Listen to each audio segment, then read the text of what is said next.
warahmatullahi wabarakatuh. Namo Buddhaya, salam kebajikan untuk kita semua. Selamat pagi yang terhormat Bapak Ibu dosen penguji uji kinerja. Perkenalkan, nama saya Loh Putu Eka Suaryani SPD. Saya sebagai guru bimbingan dan konseling di SMP Negeri 2 Susut. Dan saat ini saya menjabat sebagai mahasiswa PPG dalam jabatan kategori 1 angkatan 3 bimbingan dan konseling di Universitas PGRI Mahadewa Indonesia. Dengan nomor peserta PPG saya 201503189011 dan NIM peserta PPG saya 202300010286.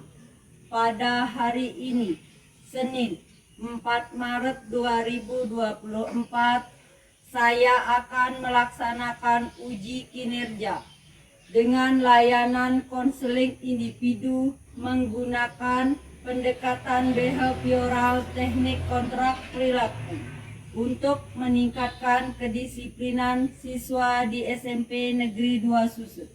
Berikut video praktek pembelajaran saya.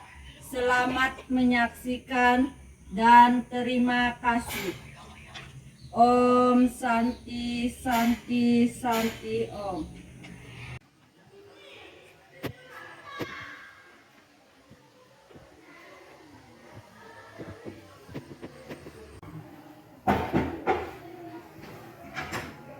Swastiastu, Andrew. Ya, silakan masuk, Andrew. Mari, silakan duduk.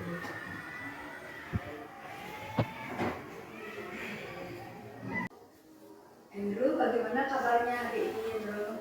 Baik Bu, kalau Ibu bagaimana? Oh, Ibu baik juga, Andrew. Tadi dapat belajar ya? Dapat Bu. Mau belajar apa? Bahasa Indonesia Bu. Bahasa Indonesia. Andrew mengikuti pelajarannya? Mengikuti Bu. Sudah baik. Sudah. Terus untuk tugas-tugas dari mata pelajaran itu sudah Andrew kerjakan nggak? Sudah Bu. Oh iya, bagus ya kalau begitu ya. Baik Andrew ya, kali ini sebelum kita lanjutkan kegiatan kita hari ini, alangkah bagusnya kita berdoa terlebih dahulu ya Andrew, supaya kegiatannya berjalan dengan lancar. Oke, Ibu pimpin doanya ya Andrew ya. Oke, berdoa menurut keyakinan masing-masing. Berdoa dimulai.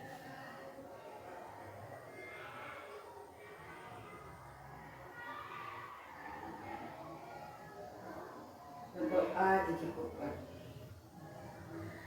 Pak Andrew datang ke sini itu jadi ada masalah atau ada yang Andrew pengen ceritakan? Saya kepikiran terus Bu, dari masalah Ibu tuh ngechat saya di grup WhatsApp. Oh iya ya, kemarin Ibu sempat chat Andrew juga ya, untuk kita bisa berbincang-bincang atau bercerita ya. Begini Andrew sebelumnya sempat sudah pernah ikut konseling individu nggak? Sudah Bu. Oh sudah, berarti Andrew sudah tahu ya. Jadi konseling individu itu Andrew tahu nggak apa yang dimaksud dengan konseling individu? Yang dimaksud dengan konseling individu adalah pemberian layanan dari konselor kepada klien Bu. Oh iya bagus ya, benar Andrew ya. Jadi konseling individu itu apa yang sudah Andrew katakan itu adalah proses bantuan ya, yang dijelaskan lagi proses bantuan yang diberikan oleh konselor pada klien. Jadi pada saat ini konselornya itu Ibu sendiri, kemudian kliennya itu Andrew sendiri ya. Jadi tujuannya dari konseling individu itu adalah bagaimana kita mencari solusi ya dari pemecahan masalah atau masalah apa yang Andrew hadapi saat ini, kemudian bercerita nanti Nah, diharapkan di sini nanti Indro lebih terbuka ceritanya kepada ibu ya. Jadi tidak menutup-nutupi, kemudian jujur seperti itu. Nah, Indro paham ya? Paham Bu, saya akan lebih terbuka dan Ya. jujur. Tapi dari teman saya yang baru kan Bu, Oh, kenapa Indro takut temannya tahu? karena malu. Oh, malu. Ya, baik. Begini ya Indro, Indro tenang saja. Pada saat konseling individu ini, Indro ada asas namanya ya di dalam pelaksanaan konseling individu. Nah, yang pertama itu adalah asas kerahasiaan. Ya, jadi apapun yang Indro ceritakan nanti masalah Indro itu cuma ibu dan Indro yang tahu. Jadi tidak ada yang teman orang lain yang akan tahu ya. Nah, kemudian yang kedua asas keterbukaan Indro ya. Jadi asas keterbukaan itu Indro diharapkan terbuka nanti mengungkapkan masalah yang Indro alami, kemudian menceritakan masalah-masalah yang Indro alami seperti itu ya. Kemudian ada asas kesukarelaan ya.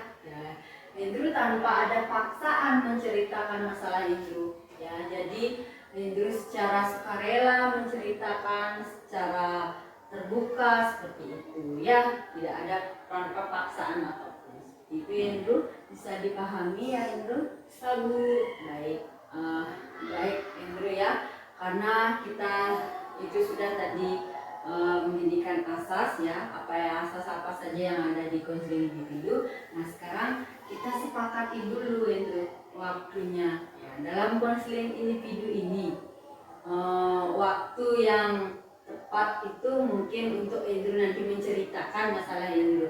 Apakah 30 menit itu cukup nggak waktu untuk Indro menceritakan? Sekira saya 30 menit cukup.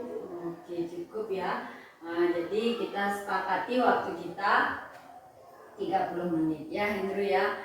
Oke, baiklah Indro ya. Apakah sudah siap untuk melanjutkan sesi konseling berikutnya Indro? Sudah Bu. Begini Indro, Ibu ada laporan dari wali kelas Ibu, kemudian dari wakil kesiswaan juga. Nah akhir-akhir ini Indro sering terlambat nih datang ke sekolah, ya juga di kelas juga ngumpul tugasnya gitu. Kenapa Indro sering telat datang ke sekolah, jarang ngumpul tugas? Nah padahal Indro Ibu tahu nggak pernah seperti ini gitu. Kenapa Indro bisa diceritakan nggak? Jadi saya tuh bergadang Bu. Saya tuh bergadang karena itu udah saya tuh lambat bangun kan itu sekolah Bu. Oh, berarti Indro sering bergadang di rumah ya. Nah, itu bergadangnya ngapain aja Indro? Bermain game online Bu. Bermain game online. Itu bermain game online-nya sampai jam berapa? 2 pagi Bu. Sampai jam 2 pagi. Sampai pagi sekali ya berarti ya. Nah, kalau seperti itu, nah Indro berarti kan nggak bisa bangun pagi itu ya rasanya sehingga sering datang terlambat ke sekolah ya. Nah, baik Indro, sebelum kita mencari solusi ya, solusi dari masalah yang Indro alami saat ini.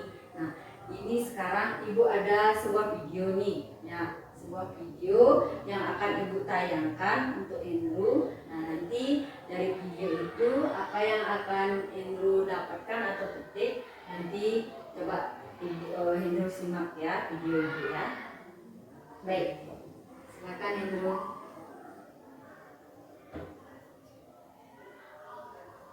Saya akan menjelaskan tips mencegah terlambat ke sekolah untuk pelajar. Hal ini merupakan hal yang penting supaya memiliki karakter disiplin tepat waktu, sehingga nanti terbiasa tepat waktu datang ke tempat kerja ketika suatu saat sudah lulus sekolah dan bekerja. Oleh karena itu, berikut tips mencegah terlambat datang ke sekolah untuk pelajar, antara lain: 1. Memiliki niat, motivasi, dan semangat ke sekolah sejak awal. Niat, motivasi, dan semangat adalah hal pertama yang paling penting sebelum memutuskan akan bangun pagi keesokan harinya. Kalau kalian memiliki niat baik untuk bangun pagi, maka Allah Subhanahu wa Ta'ala akan memberikan kesempatan bangun pagi, sehingga kalian akan tidak semangat berangkat ke sekolah. Lebih bagus, kalian berangkat sekolah dengan motivasi sendiri, tanpa ada paksaan atau bukan karena takut ditegur oleh orang tua dan guru. Kalian akan tetap semangat berangkat sekolah dan belajar serta mengerjakan tugas tepat waktu. Artinya, kalian memiliki kesadaran bahwa sekolah dan belajar itu penting untuk meraih cita-cita di masa depan. 2. Menaati aturan sekolah dan mengetahui resiko terlambat datang ke sekolah. Berperilaku disiplin terhadap peraturan sekolah merupakan suatu kewajiban.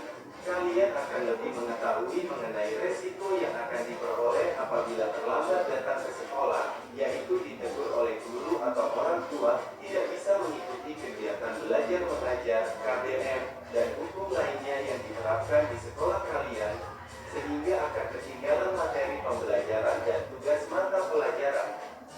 3. Mengetahui jadwal pelajaran dan waktu masuk sekolah. Kalian harus mengetahui jadwal pelajaran dan waktu masuk sekolah, sehingga kalian dapat memanajemen waktu atau mengatur waktu. 4. Mulailah manajemen waktu atau mengatur waktu.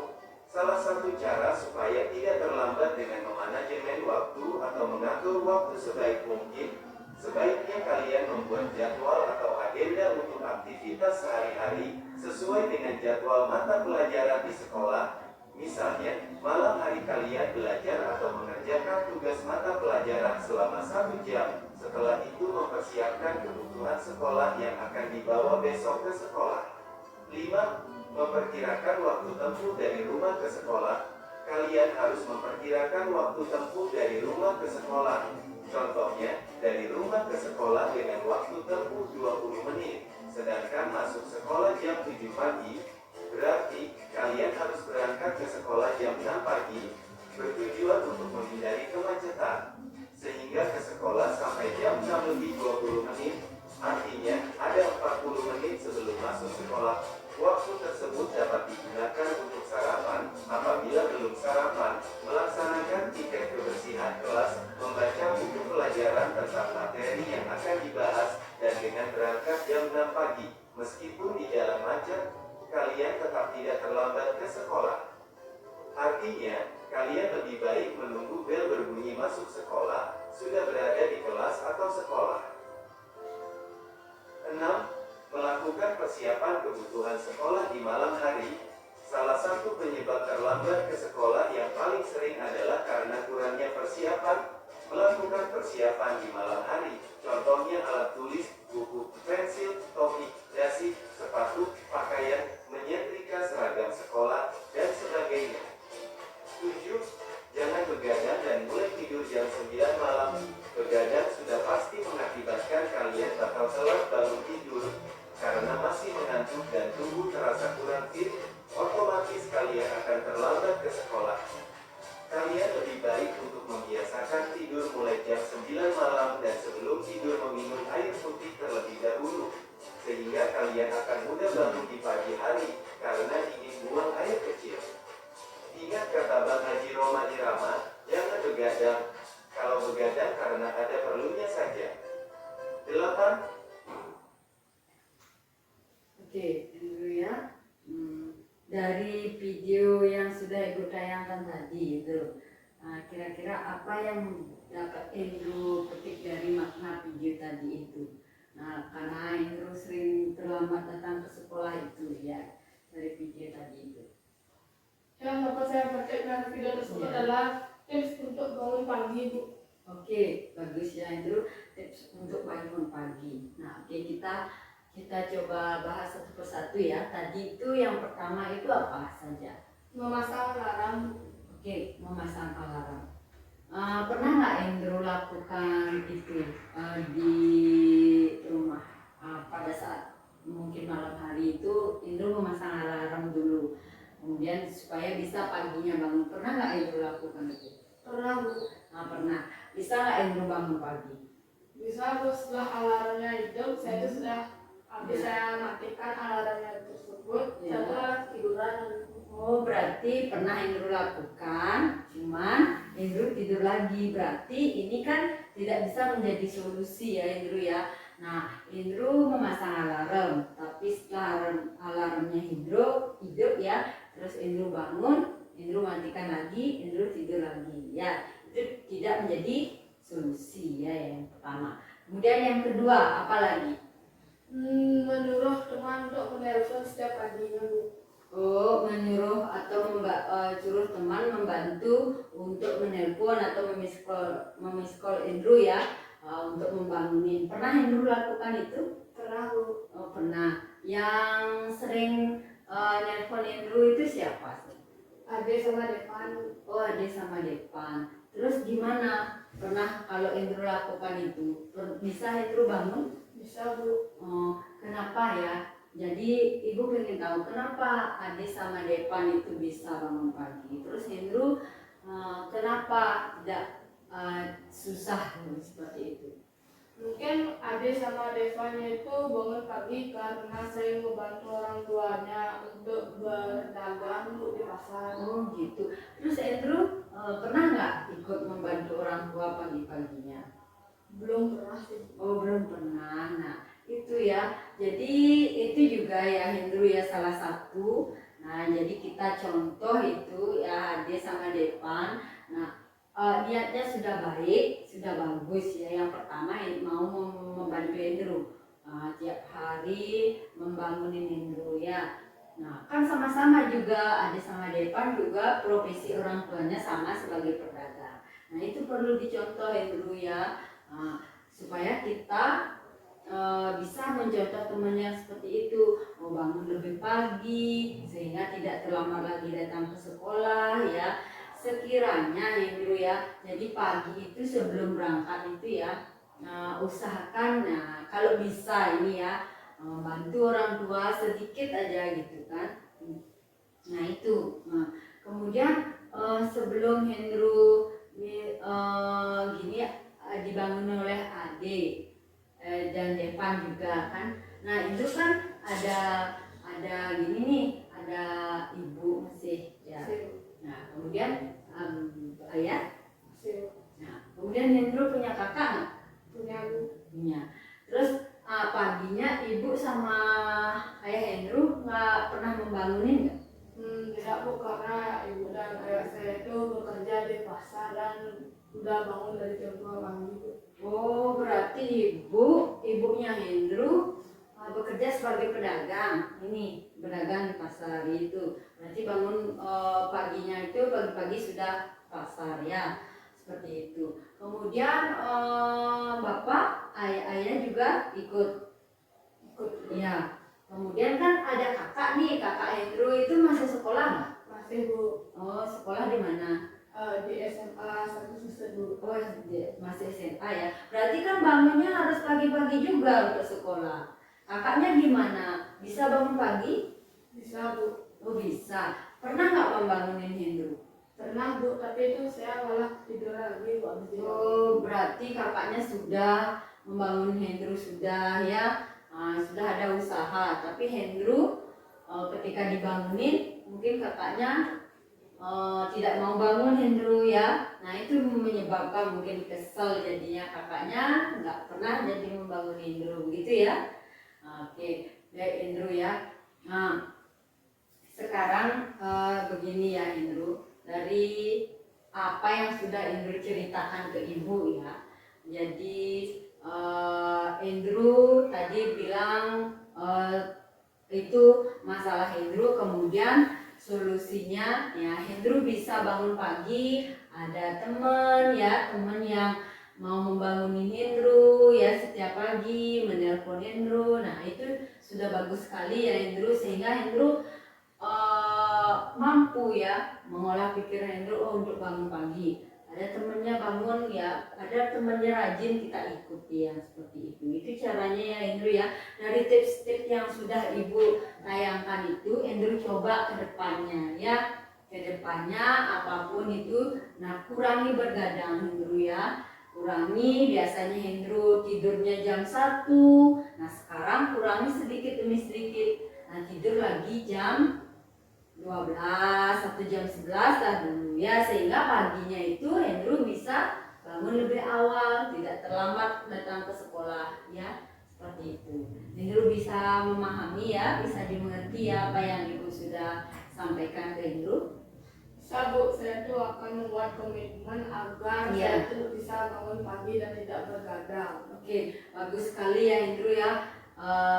Ibu bangga sekali Hendro sudah mau berkomitmen sekarang ya, membuat komitmen, membuat janji dengan Ibu ya, supaya kedepannya Hendro tidak lagi terlambat, tidak lagi dipanggil ya, tidak lagi ada masalah gitu ya pada intinya. Nah sekarang kan Hendro sudah mau membuat komitmen nih. Nah di sini karena kita konseling individu, nah jadi di sini ada kontrak perilaku namanya. Nah Ibu Hendro dengan Ibu, nah jadi di sini komitmen Hendro harus ditulis gitu ya. Kenapa harus tulis, Bu? Oh iya, kenapa harus ditulis? Karena kalau tidak ditulis nanti Hendro bisa lupa nanti kapan Hendro akan membuat perjanjian itu gitu ya. Nanti lupa Hendro, bisa-bisa Hendro, oh saya tidak pernah Bu membuat janji gitu. Kalau sudah ditulis kan sudah pasti Hendro membuat komitmen ya. Bisa dimengerti ya. Nah ini sekarang Hendro silakan Hendro tulis. Nah, komitmen yang Hendro akan Hendro buat ya di kontrak perilaku ini. Jadi Hendro membuat komitmen di sini ya. Nah, silakan Hendro tulis ya. Ibu kasih waktu untuk Hendro menulis komitmen. Ya, silakan Hendro ya.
Baik Hendro, sudah ya Hendro ya.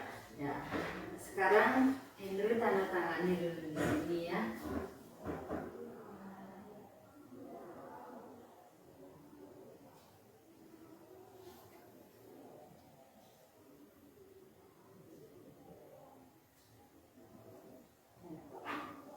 Ya di sini Ibu ya.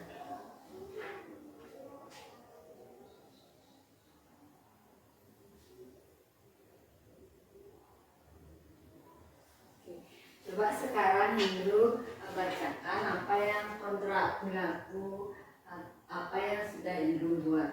Ya, silakan.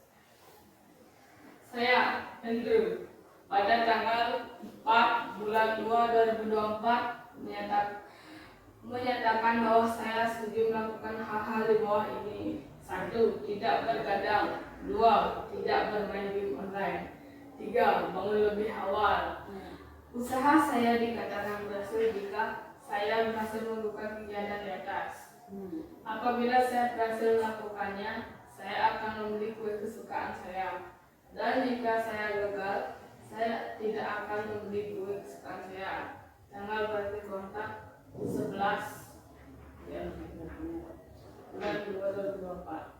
Oke, ya, ya. Oke, terima kasih Andrew ya. Jadi Andrew sudah membuat kontrak perilaku, nah membuat komitmen sudah bagus sekali. Nah ibu harapkan nanti apa yang sudah Andrew buat ya, sudah Andrew janji sama ibu gitu. Semoga Andrew bisa melakukannya seperti apa yang sudah komitmen Andrew bilang ya, atau janji ke ibu. Nah, jadi setelah membuat kontrak perilaku yang sudah Andrew buat, kemudian menuliskan juga. Nah, bagaimana sih perasaan Andrew setelah Andrew sudah cerita dengan ibu masalah Andrew, kemudian sudah mendapatkan solusi dari pemecahan masalah itu, bagaimana perasaan Andrew? Bisa nggak Andrew simpulkan? Perasaan saya itu rasa tenang dan lega, Bu. Ya. Dan saya akan buat komitmen untuk bangun pagi, tidak bermain game online, Ya. dan tidak bergadang juga, Bu. Oke ya, bagus sekali ya Andrew ya. Jadi perasaan Andrew sudah merasa tenang ya, sudah merasa lega gitu ya. Jadi apa yang ada di pikiran Andrew atau perasaan Andrew tadinya belum sempat cerita ke siapa-siapa, sekarang sudah diceritakan, akhirnya bisa lega ya gitu ya. Nanti kedepannya Andrew ibu harapkan ya, jadi supaya tidak lagi datang terlambat, kemudian tidak lagi sering bergadang ya, akibatnya begitu sekolah sering datang terlambat. Itu ya Andrew ya. Oke, baik Andrew. Nah hari ini kan di sudah tahap penutup nih ya. Sudah di tahap penutup. Jadi sebelum kita akhiri nih, ibu ada suatu evaluasi untuk Andrew ya. Nah, jadi evaluasi ini ya, nanti Andrew diisi di sini nama kelas Andrew, kemudian ya Andrew silakan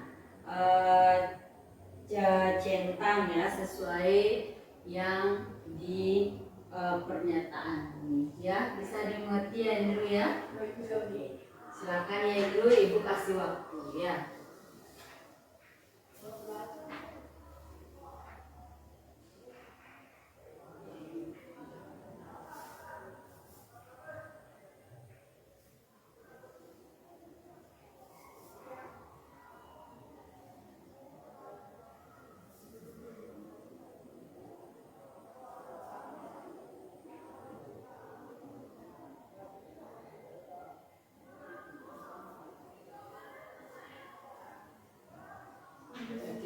Sudah ya Andrew.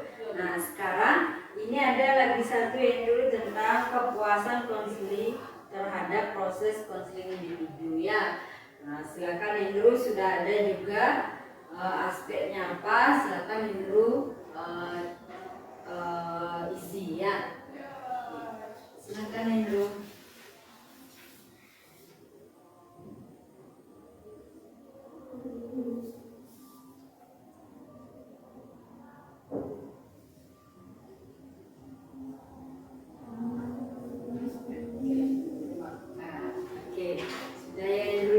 Andrew tidak lagi merasa takut ya untuk menemui ibu ya. Baik Andrew, karena hari ini kita sudah selesai. Di awal kita membuka dengan berdoa, sekarang kita juga tutup dengan sesi konseling ini dengan doa ya. Untuk itu ibu pimpin doanya ya Andrew ya. Baik Andrew, kita berdoa menurut keyakinan masing-masing. Berdoa dimulai.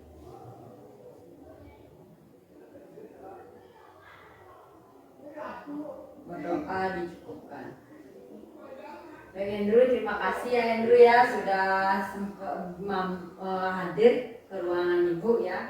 Lain kali Andrew tidak usah lagi takut ya. datang ke ibu. Ya, baik, sekarang Hendro bisa kembali ke kelas belajar lagi dengan semangat dan tentunya harus juga rajin datang ke sekolah ya.